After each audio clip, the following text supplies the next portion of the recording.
আসসালামু আলাইকুম। সবার আগে বাছাই করা 10টি আন্তর্জাতিক খবর জানিয়ে দেব। প্রথমেই থাকছে শিরোনাম।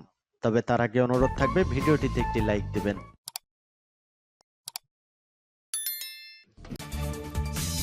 সংবাদের শুরুতেই জানিয়ে দিব সংবাদ শিরোনাম। ট্রাম্প মাদুরোর ফোনালাপ, তবুও কমেনি উত্তেজনা।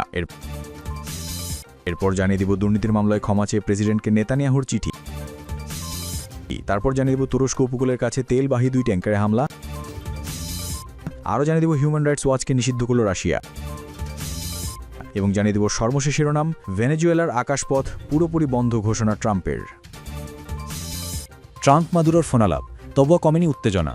দুদেশের সম্পর্কের অবনতির মাঝেই যুক্তরাষ্ট্রের প্রেসিডেন্টের সঙ্গে ফোনে কথা বলেছিলেন ভেনেজুয়েলার president Nicolas Maduro. The New York Times সূত্রের বরাতে জানিয়েছে, ফোন কলটি সপ্তাহখানেক আগে করা হতে পারে, তবে নির্দিষ্ট কী বিষয়ে আলোচনা হয়েছিল তা জানা যায়নি।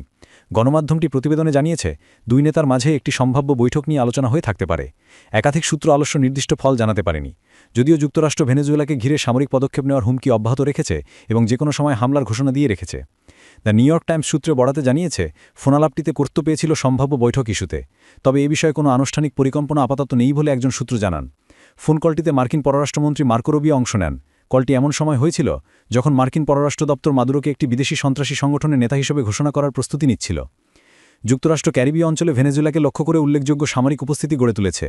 প্রশাসনের কর্মকর্তারা বলছেন, তাদের লক্ষ্য মাদক পাচার রোধ করা, তবে একই সঙ্গে তারা স্পষ্ট করেছেন যে তারা মাদুরোকে ক্ষমতা থেকে সরাতে চান, প্রয়োজনে শক্তি ব্যবহার করেও। গত অক্টোবর নিউ ইয়র্ক টাইমসের এক প্রতিবেদনে বলা হয়েছিল, মাদুরো উত্তেজনা কমাতে যুক্তরাষ্ট্রকে ভেনেজুয়েলার তেল ক্ষেত্রে বড় ধরনের অংশীদারিত্ব সহ মার্কিন কোম্পানিগুলোর জন্য নানা সুযোগ দেওয়ার প্রস্তাব করেছিলেন, কিন্তু তিনি ক্ষমতায় থাকার শর্ত বজায় রাখায় মার্কিন কর্মকর্তারা গত মাসের শুরুর দিকেই আলোচনা বন্ধ করে দেন। হোয়াইট হাউসের একজন মুখপাত্র ট্রাম্প মাদুরোর সবশেষ ফোন কল নিয়ে কোনো মন্তব্য করতে চাননি। ভেনেজুয়েলা সরকারও মন্তব্যের অনুরোধের জবাব দেয়নি। ভেনেজুয়েলা সরকারের ঘনিষ্ঠ 2 ব্যক্তি নিশ্চিত করেছেন যে 2 নেতার মধ্যে সরাসরি ফোনালাপ হয়েছিল, তবে তারা প্রকাশ্যে কথা বলার অনুমতি না থাকায় নাম প্রকাশ করতে চাননি। শনিবার 29 নভেম্বর ট্রুথ সোশ্যালে ট্রাম্প যুদ্ধ প্রস্তুতির ঘোষণাও দিয়ে বসেছেন।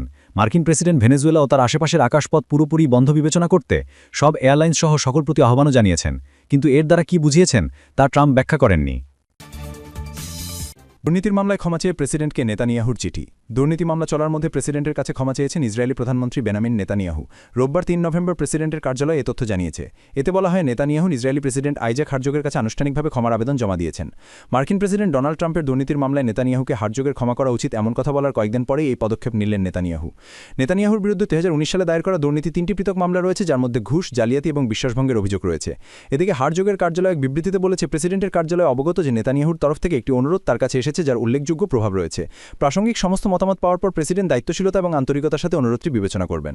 এর আগে নভেম্বরের শুরুতে ট্রাম্পের কাছ থেকে হারজোগ একটি চিঠিও পেয়েছিলেন, যেখানে তাকে ক্ষমার বিষয়টি বিবেচনা করার আহ্বান জানানো হয়েছিল। এদিকে অক্টোবরে ট্রাম্পের ইসরায়েল সফরের সময় তিনি ইসরায়েলি পার্লামেন্টে দেওয়া ভাষণে হারজোগকে নেতানিয়াহুকে ক্ষমা করার জন্য অনুরোধ করেন।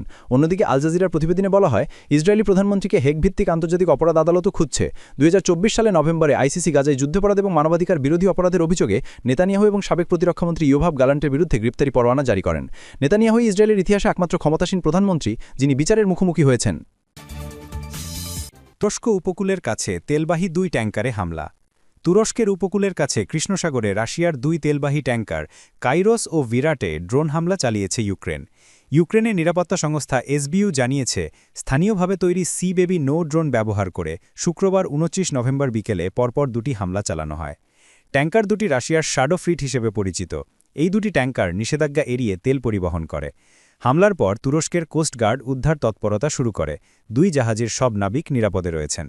এপির খবরে বলা হয়েছে, গাম্বিয়া ফ্ল্যাগধারী কাইরোসে আগুন ধরে যায় এবং 25 জন নাবিককে সরিয়ে নেওয়া হয়। ভিরাটে আগুন লাগেনি, তবে জাহাজের ক্যাপ্টেন ড্রোন হামলার জরুরি বার্তা পাঠিয়েছেন। ইউক্রেন বলছে, হামলায় প্রায় $70 মিলিয়ন তেল পরিবহনের সক্ষমতা নষ্ট হয়েছে, যা রাশিয়ার যুদ্ধ অর্থনীতিতে আঘাত করবে। তুরস্কের পরিবহনমন্ত্রী জানিয়েছেন, হামলাটি তাদের এক্সক্লুসিভ ইকোনমিক জোনে ঘটেছে।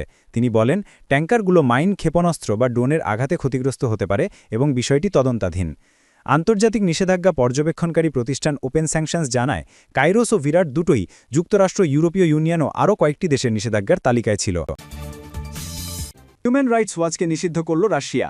আন্তর্জাতিক মানবাধিকার সংস্থা হিউম্যান রাইটস ওয়াচকে নিষিদ্ধ করেছে রাশিয়া। শুক্রবার এক বিবৃতিতে এমন ঘোষণা দেয় পুতিনের সরকার। শুক্রবার মস্কোর এই ঘোষণার অর্থ হল, আন্তর্জাতিক এই সংস্থাকে রাশিয়ায় তাদের সকল কাজ বন্ধ করতে হবে। যারা এই সংস্থাটির সাথে সহযোগিতা করবে বা সমর্থন করবে তাদের বিচারের মুখোমুখি হতে হবে। HRW বারবার রাশিয়া ও ইউক্রেনে চলমান যুদ্ধের সময় মস্কোর বিরুদ্ধে ভিন্ন মতাবলম্বীদের দমন এবং যুদ্ধাপরাধের অভিযোগ করেছে মস্কো। মনে করা হচ্ছে এ কারণেই HRWকে নিষিদ্ধ করেছেন পুতিন।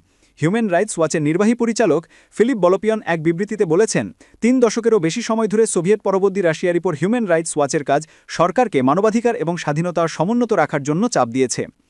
ফিলিপের আরও বলেন, আমাদের কাজ পরিবর্তিত হয়নি, তবে নাটকীয়ভাবে যা পরিবর্তিত হয়েছে তা হল সরকারের একনায়কতান্ত্রিক নীতি, দমন-পীড়নের অস্বাভাবিক বৃদ্ধি এবং ইউক্রেনে তার বাহিনী যে যুদ্ধাপরাধ করছে তার পরিধি।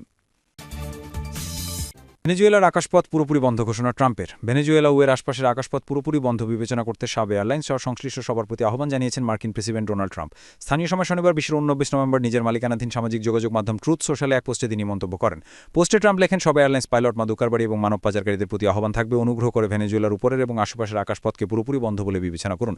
কিন্তু এর দ্বারা কী বুঝিয়েছেন তা ট্রাম্প ব্যাখ্যা করেননি।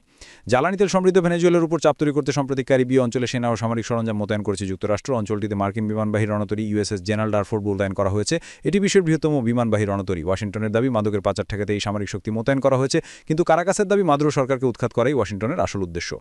গত সেপ্টেম্বর মাসের শুরু থেকে ক্যারিবীয় সাগরের এবং পূর্ব প্রশান্ত মহাসাগরে 20টির মাদকবাহী নৌকায় হামলা করেছে যুক্তরাষ্ট্র। এসব হামলায় 80 জনেরও বেশি মানুষ প্রাণ হারিয়েছেন। এসব নৌকা ভেনেজুয়েলার বলেও দাবি করা হচ্ছে। যুক্তরাষ্ট্রের এসব অভিযান এবং সামরিক শক্তি মোতায়েনের কারণে অঞ্চলটিতে উত্তেজনা বৃদ্ধি পেয়েছে। গত সপ্তাহে যুক্তরাষ্ট্রের বেসরকারি উড়োজাহাজ চলাচল কর্তৃপক্ষ ভেনেজুয়েলার আকাশসীমায় চলাচলকারী বেসামরিক উড়োজাহাজকে সতর্কতা অবলম্বনের নির্দেশ দিয়েছে। কারণ হিসেবে তারা বলেছে, ভেনেজুয়েলা ও আশপাশের অঞ্চলে নিরাপত্তা পরিস্থিতির অবনতি ও সামরিক তৎপরতা বেড়েছে। এই সতর্কবার্তার পর দক্ষিণ আমেরিকার আকাশপথে চলাচলকারী 6টি বড় এয়ারলাইন্স ভেনেজুয়েলাগামী নিজেদের সব ফ্লাইট স্থগিত করেছে। এয়ারলাইন্সগুলো হল স্পেনের ইবেরিয়া, পর্তুগালের TAP, কলম্বিয়ার আভিয়াঙ্কা, চিলি ও ব্রাজিলের ল্যাটাম, ব্রাজিলের গোল এবং টার্কিশ এয়ারলাইন্স।